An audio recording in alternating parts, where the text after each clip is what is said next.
শেষ না হতেই আগুনে পুড়ল চট্টগ্রামের উত্তর হাজীগাঁওয়ের একটি পরিবার।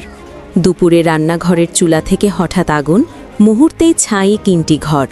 পুড়ে মারা গেছে কোরবানির জন্য লালন করা 2টি গবাদি পশু।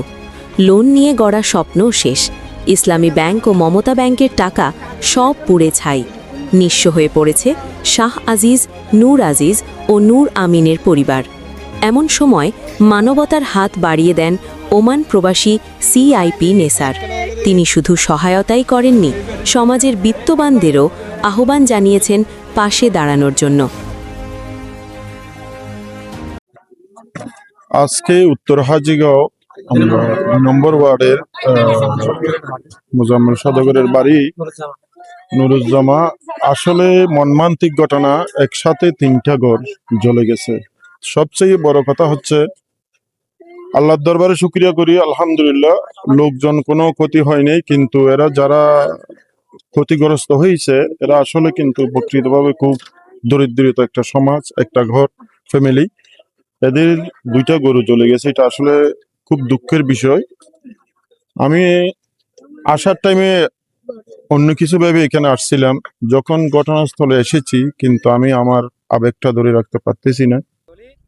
আসলে খুব দুঃখজনক। যাদের এই ক্ষয়ক্ষতি হয়েছে, আমি আমার পক্ষ থেকে ওদেরকে ইনশাল্লাহ সর্বোচ্চ সহযোগিতা করবো ইনশাল্লাহ। এবং পাশাপাশি আমি অত্র এলাকার যারা আছেন সবাইকে আমি অনুরোধ করব, এই যারা ক্ষয়ক্ষতি হয়েছে এদের পাশে দাঁড়ানোর জন্য আমি সবাইকে অনুরোধ করব। এবং আমাদের বর্তমান রানিং এমপি মহোদয় আছে, ওনাকেও আমি অনুরোধ করবো এখানে যাতে একটু সুদৃষ্টিতে দেখেন। এবং এই আনোয়ারা থানার যারা সচ্ছল এবং ব্যবসায়ী বিজনেসম্যান যারা আছে সবাইকে আমি অনুরোধ করব এরকম হত দরিদ্র যারা আছে এদের পাশে দাঁড়ানোর জন্য। মমতা ব্যাংক 4 লাখ কোটি আনিতে করবা দিবিল্লা বিলে আজ এক সপ্তাহ হুমাই টিয়া গুনো পুরি গায়ে স্বর্ণ সাথেও পুরি গায়ে তুয়া কুরবানি করু ইসলাম ব্যাংক তো লোন লইরা করবা গুলো কুরবানি বেশি বিল্লা এগুনো পুরি চুরি গে আর করবারে বেন গেই গো দলি আর বেন গেই সদাই জীবন আইগো পুঙ্গমারে কিছু নাই বেন দলি যায় কোন দুলন গা দাঁড়ি কিছু নাই দেখছে জলি আর বেনে সসাই জীবন। একদিকে আগুনের ক্ষত, অন্যদিকে মানবতার হাত।